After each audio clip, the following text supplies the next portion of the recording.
ಶ್ರೀ ಗುರು ಬಸವಲಿಂಗಾಯ ನಮಃ. ಎಲ್ಲರಿಗೂ ಶರಣು ಶರಣಾರ್ಥಿ. ನಮ್ಮ ಸತ್ಯದರ್ಶನ ಚಾನೆಲ್ಗೆ ಸ್ವಾಗತ.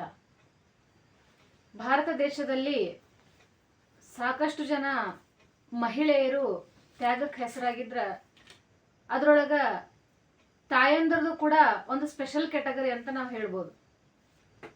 ನಾವು ತಾಯಿ ಅಂದ ತಕ್ಷಣ ಬರೀ ಮಕ್ಕಳ ಮೇಲೆ ವ್ಯಾಮೋಹ ಇರಕ್ಕೆ, ಕೇವಲ ಮಕ್ಕಳನ್ನ ಕಾಳಜಿ ಮಾಡಕ್ಕಿ, ಮಕ್ಕಳಿಗೋಸ್ಕರ ಎಲ್ಲಾನು ಮಾಡಕ್ಕಿ ಅಂತ ನಾವು ತಿಳ್ಕೊಂಡಿದ್ರ, ಇನ್ನೂ ಕೆಲವೊಂದಷ್ಟು ಜನ ತಾಯಂದ್ರ ಹೆಂಗದಾರೆ ಅಂತಂದ್ರ ಯಾವ್ದಕ್ಕಾದ್ರೂ ತಮ್ಮ ಮಕ್ಕಳಿಗೆ ಇನ್ನೊಬ್ರಿಗೆ ಒಳ್ಳೇದಾಗ್ತದ ಅಂತಂದ್ರ ತಮ್ಮ ಮಕ್ಕಳನ್ನೇ ತ್ಯಾಗ ಮಾಡುವಂತಹ ಒಂದು ಮನಸ್ಥಿತಿ ಇರುವಂತಹ ಗಟ್ಟಿಗಿತ್ತಿ ತಾಯಂದ್ರ ಎಲ್ಲರೂ ಸಿಗ್ತಾರಂದ್ರ ಅದು ನಮ್ಮ ಭಾರತ ದೇಶದೊಳಗ ಮಾತ್ರ.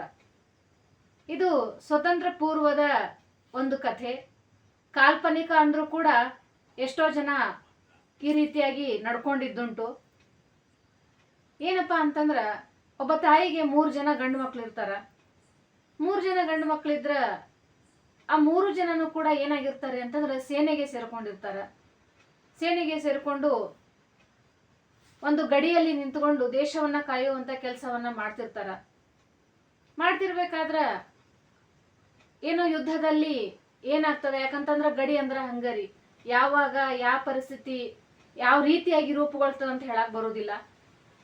ಮೊದಲನೇ ಮಗ ಯುದ್ಧ ಮಾಡ್ಬೇಕಾದ್ರ ಯುದ್ಧದಲ್ಲಿ ವೀರ ಮರಣವನ್ನ ಹೊಂತಾನ. ಪಾರ್ಥಿವ ಶರೀರವನ್ನ ಮನೆಗೆ ತಂದಾಗ ತಾಯಿ ಅಳುವುದಿಲ್ಲ, ಬದಲಿಗೆ ಅಲ್ಲಿರ್ತಕ್ಕಂಥ ಜನರಿಗೆ ತಾನೇ ಧೈರ್ಯ ಹೇಳಿ ಸಮಾಧಾನ ಮಾಡಿ ಆ ಪಾರ್ಥಿವ ಶರೀರದ ಅಂತ್ಯಕ್ರಿಯೆಯನ್ನು ನಡೆಸಿಕೊಡ್ತಾಳ. ಸ್ವಲ್ಪ ದಿನ ಕಳೆದಂಗ ಯಥಾವತ್ತಾಗಿ 2ನೇ ಮಗನೂ ಕೂಡ ಏನ್ ಮಾಡ್ತಾನ ಅಂತಂದ್ರ ಯುದ್ಧದಲ್ಲಿ ಮತ್ತೆ ಮರಣವನ್ನ ಹೊಂತಾನ.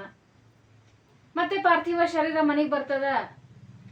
ತದನಂತರದಲ್ಲಿ ಆಕೆ ಯಥಾವತ್ತಾಗಿ ಏನ್ ಮಾಡ್ತಾನಂದ್ರ ಅಲ್ಲಿರ್ತಕ್ಕಂಥ ಜನರಿಗೆಲ್ಲ ಧೈರ್ಯ ತುಂಬಿ ನನ್ ಮಗ ವೀರ ಮರಣ ಹೊಂದಾನ ಅಂತ ಹೇಳಿ ಬಹಳ ಒಂದು ಹೆಮ್ಮೆಯಿಂದ ಆ ಶರೀರಕ್ಕೆ ಗೌರವಪೂರ್ವಕವಾಗಿ ಗೌರವವನ್ನ ಸಲ್ಲಿಸಿ ಏನ್ ಮಾಡ್ತಾಳ ಅಂತಂದ್ರ ಅಂತ್ಯಕ್ರಿಯೆಯನ್ನ ನಡೆಸಿಕೊಡ್ತಾಳ. ಮತ್ತೆ ಕೆಲವು ತಿಂಗಳ ನಂತರ ಏನಾಗ್ತದ್ರಿ ಅಂತಂದ್ರ ಉಳಿದಿರ್ತಕ್ಕಂಥ 1ನೇ ಮಗ 3ನೇ ಮಗ ಆತನೂ ಕೂಡ ಯುದ್ಧದಲ್ಲಿ ಮರಣವನ್ನ ಹೊಂತಾನ. ಆದ್ರೆ ಪಾರ್ಥಿವ ಶರೀರ ಈ ಸರಿ ಮನೆಗೆ ಬಂದಾಗ ತಾಯಿಯ ದುಃಖದ ಕಟ್ಟೆ ಒಡೆದು ಹೋಗಿರ್ತದ. ಆಕಿ ಎಷ್ಟು ಅಳತಾಳ ಅಂತಂದ್ರ ಇಡೀ ಊರ್ ಜನ ಸೇರಿ ಆಕಿನ ಸಮಾಧಾನ ಮಾಡಿದ್ರು ಕೂಡ ಆ ತಾಯಿಗೆ ಸಮಾಧಾನನೇ ಆಗುವಲ್ದಾಗಿತ್ತು. ಅಳ್ತಾಳ ಅತ್ತೆ ಅಳ್ತಾಳ, ಇನ್ನು ಕಣ್ಣೊಳಗಿನ ನೀರು ಬತ್ತಿ ಹೋಗಕತ್ತಿಲ್ಲ, ಆಕಿ ದುಃಖನೂ ನಿಲ್ಲಾಕತ್ತಿಲ್ಲ. ಅಲ್ಲಿರ್ತಕ್ಕಂಥ ಹಿರಿಯರಿಗೆ ದೊಡ್ಡ ಪ್ರಶ್ನೆ ಆಗ್ಬಿಡ್ತು.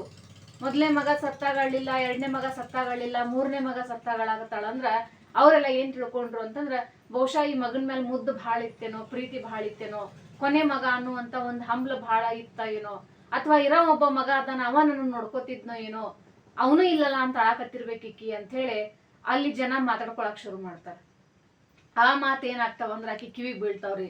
ಅದಕ್ಕಾಕಿ ಅಷ್ಟು ದುಃಖದೊಳಗು ಅಷ್ಟು ತ್ರಾಸಿನೊಳಗು ಒಂದು ಉತ್ತರ ಕೊಡ್ತಾಳ. ನನ್ನನ್ನು ನೋಡ್ಕೊಳಕಿಲ್ಲ, ನನಗ್ ಸಣ್ಣ ಮಗ ಅದನು, ಅವನ ಮೇಲೆ ಬಾಳ್ ಮಮಕಾರ ಅಂತ ನನಗೆ ದುಃಖ ಆಗಕತ್ತಿಲ್ಲ. 1ನೇ ಮಗ ಸತ್ತಾಗ್ಲೂ ಕೂಡ ಇನ್ನೂ 2 ಮಕ್ಳದಾರು ದೇಶ ಸೇವೆ ಮಾಡಾಕಂತ ಧೈರ್ಯ ತಗೊಂಡಿದ್ದೆ. 2ನೇ ಮಗ ಸತ್ತಾಗ್ಲೂ ಕೂಡ ಇನ್ನೂ ಒಬ್ಬ ಮಗ ಅದನು, ಭಾರತಾಂಬೆಯ ಸೇವೆ ಮಾಡ್ತಾನು, ಆಕೆಯನ್ನ ಕಾಯ್ತಾನು, ಗಡಿ ಒಳಗ ನನ್ ಮಗ ನಿಂತ್ರ ಈ ಭಾರತದ ಒಳಗಿರ್ತಕ್ಕಂಥ ಎಲ್ಲಾ ಬೇರೆ ಮಕ್ಕಳೆಲ್ಲ ಸುರಕ್ಷಿತವಾಗಿರ್ತಾರಂತ ಬಹಳ ಹೆಮ್ಮೆಯಿಂದ ಇದ್ನಿ. ಆದ್ರೆ ಒಬ್ಬ ಮಗನೂ ಕೂಡ ಇವಾಗ ಏನಾಗ್ಯಾನು ಅಂತಂದ್ರ ಸತ್ ಹೋಗ್ಯಾನು, ಆಕಿ ಒಳಗ ಅವ ಐಕ್ಯ ಆಗ್ಯಾನು. ಈಗ ಯಾವ ಮಗನ ನಾ ದೇಶ ರಕ್ಷಣೆ ಕಳಿಸ್ಲಿ, ಯಾವ ಮಗನ ನಾ ರಕ್ಷಣೆ ಕಳಿಸಿ ಉಳಿದ ಮಕ್ಕಳನ್ನ ನಾನು ಸುರಕ್ಷಿತವಾಗಿ ಇಟ್ಕೊಳ್ಳಿ ಅನ್ನುವಂತ ಒಂದು ಕೊರಗ್ ನನಗ್ ಕಾಡಾಗತೈತಿ ಅಂತ ಆ ತಾಯಿ ಅಳಲಾಗಿರ್ತದ. ಆ ತಾಯಿಯನ್ನ ದುಃಖದ ಅಂತರಾಳವನ್ನ ಅರ್ತಿರ್ತಕ್ಕಂಥ ಜನ ಒಂದು ಕ್ಷಣ ಏನಾಗ್ತಾರ ಅಂತಂದ್ರ ಆಕಿ ಬಗ್ಗೆ ಗೌರವಪೂರ್ವಕವಾಗಿ ಆಕಿ ಕಡೆ ನೋಟವನ್ನ ಬೀರ್ತಾರ. ಈ ರೀತಿಯಾಗಿರ್ತಕ್ಕಂಥ ತಾಯಂದ್ರು ಹುಟ್ಟಿ ಆಗಿ ಹೋಗಿರ್ತಕ್ಕಂಥ ಜಗತ್ತಿನೊಳಗ ನಮ್ಮ ತಾಯಂದ್ರ ಕೆಲಸ ಏನು, ನಾವು ತಾಯಂದ್ರಾಗಿ ಮಾಡುವಂತ ಕೆಲಸ ಏನು ಅಂತಂದ್ರ ಮಕ್ಕಳಲ್ಲಿ ದೇಶ ಪ್ರೇಮವನ್ನ ತುಂಬಬೇಕು, ದೇಶಕ್ಕಾಗಿ ತ್ಯಾಗ ಬಲಿದಾನ ಆಗಿರ್ತಕ್ಕಂಥ ಒಂದು ಕಥೆಗಳನ್ನ ಮಕ್ಕಳಿಗೆ ಹೇಳ್ಬೇಕು, ಮಕ್ಕಳಲ್ಲಿ ಧರ್ಮ ಪ್ರೇಮವನ್ನ ತುಂಬಬೇಕು. ಜೊತೆಗೆ ಧರ್ಮಕ್ಕಾಗಿ ಯಾವ ರೀತಿಯಾಗಿ ನಮ್ಮ ಶರಣರಿರ್ಬೋದು, ಸಂತರಿರ್ಬೋದು, ಮಹಾತ್ಮರಿರ್ಬೋದು ತಮ್ಮ ಜೀವವನ್ನ ಕೊಟ್ಟಾರ, ತ್ಯಾಗವನ್ನ ಮಾಡಿದಾರ, ಬಲಿದಾನಗಳನ್ನ ಮಾಡ್ಯಾರ.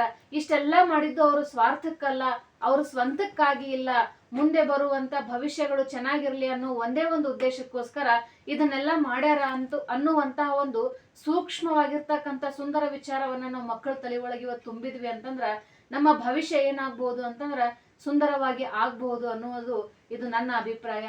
ಈ ಜಗತ್ತಿನಲ್ಲಿರ್ತಕ್ಕಂಥ ಎಲ್ಲಾ ತಾಯಂದಿರಿಗೂ ಕೂಡ ಈ ನಮ್ಮ ವಿಡಿಯೋವನ್ನ ಅರ್ಪಣೆ ಮಾಡ್ತಾ ಇದ್ದೇವೆ. ಎಲ್ಲರಿಗೂ ಶರಣು ಶರಣಾರ್ಥಿ.